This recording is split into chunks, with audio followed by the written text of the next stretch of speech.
Hello everyone, कैसे हैं आप लोग। आई होप बहुत अच्छे होंगे। और फ्रेंड्स, सबसे पहले तो आप लोग से सॉरी, क्योंकि ना 2 दिन से मैंने आप लोग के साथ टारगेट नहीं शेयर किया था बिकॉज मेरे फोन में कुछ प्रॉब्लम हो गई थी। ना ही कोई कनेक्टिविटी आ रही थी इंटरनेट की और ना ही कोई कॉल जा रहा था। सो इसीलिए मैंने फोन को थोड़ा सा ठीक कराया है और फिर इसके बाद मैंने आप लोग के लिए वीडियो ये बनाया हुआ है। सो फ्रेंड, जैसा कि लास्ट जब मैंने आपके साथ टारगेट शेयर किया था ना, आप देख सकते हैं सैटरडे और संडे तक के मैंने टारगेट शेयर किए थे, जिसमें से ये रहे और आप लोगों ने नोट भी कर लिया होगा। उसके आगे है जैसे कि अभी मंडे और ट्यूसडे, वो 2 दिन के टारगेट तो मैंने नहीं शेयर किए क्योंकि मैंने जैसे अभी आपको बताया मेरे फोन में थोड़ी सी प्रॉब्लम हो गई थी। चलिए अब बात कर लेते हैं टारगेट के, जैसे 15, 16, 17। और आज जैसे वेंसडे है, वेंसडे से लेके फ्राइडे तक, वेंसडे, थर्सडे, फ्राइडे। और ये वीडियो जब तक आपके पास पहुंचेगा तब तक जो है वो वेंसडे का थोड़ा सा जो है वो पूरा टाइम तो ऑलमोस्ट चला जाएगा, लेकिन फिर भी जितना कवर कर सकते हैं उतना कर लीजिएगा। और देखो, जैसे कि साइंस में है, साइंस में हमारा ना फिजिक्स पोर्शन चल रहा था, जिसमें से कि हमको पढ़ना है ध्वनि, यानी साउंड के बारे में पढ़ लेना है। साउंड क्या होती है, अब आप सभी को पता है कि जैसे कि जब हम आपस में बात कर रहे होते हैं ना, तो उसके लिए एक मीडियम की जरूरत होती है, कि माध्यम की जरूरत होती है, तभी हम तक बात पहुंच पाती है। यानी कि जो वायुमंडल में जो एयर होती है उसी के थ्रू हम बात कर सकते हैं। और जैसे कि चंद्रमा हो गया, अंतरिक्ष हो गया, यहाँ पे जो वायुमंडल होता है वो नहीं होता, इसीलिए वो निर्वात में ध्वनि नहीं ट्रेवल करती है।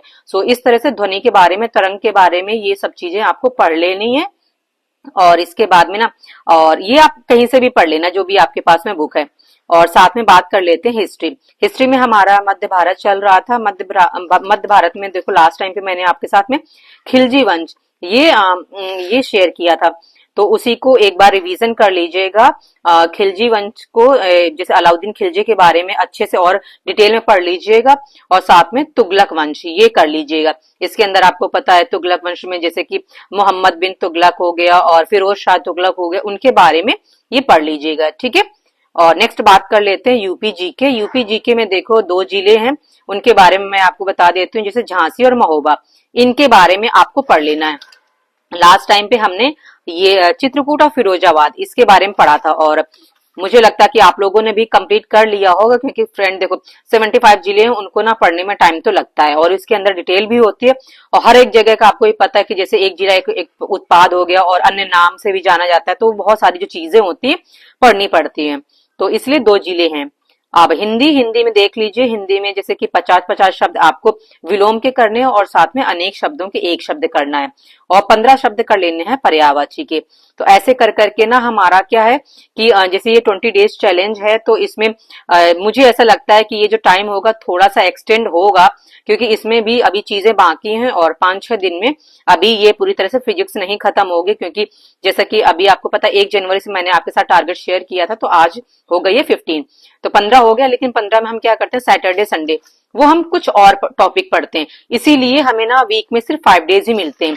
तो ऐसे करके ना हम थोड़ा सा टाइम और एक्सटेंड कर लेंगे और इनको ना अच्छे से कंप्लीट करते हुए चलेंगे। और ऐसा नहीं होगा कि हमारा 20 डेज में इन केस अगर ये टॉपिक नहीं खत्म हुए तो हम अगला जो नेक्स्ट हमारा सब्जेक्ट होगा वो मूव करेंगे, नहीं, हम इनको अच्छे से कवर कर लेंगे। भले ही 20 की जगह 30 डेज हो जाए, लेकिन इनको अच्छे से कवर करते हुए चलना है। ओके फ्रेंड्स, चलिए फ्रेंड्स, इस वीडियो को मैं यहीं पे एंड करती हूँ, और ये जो टॉपिक्स हैं वो फ्रेंड आप लोग नोट कर लीजिएगा। और मैं यानी कि सैटरडे को फिर से मैं जो सैटरडे संडे के होंगे टारगेट्स वो शेयर कर दूंगी।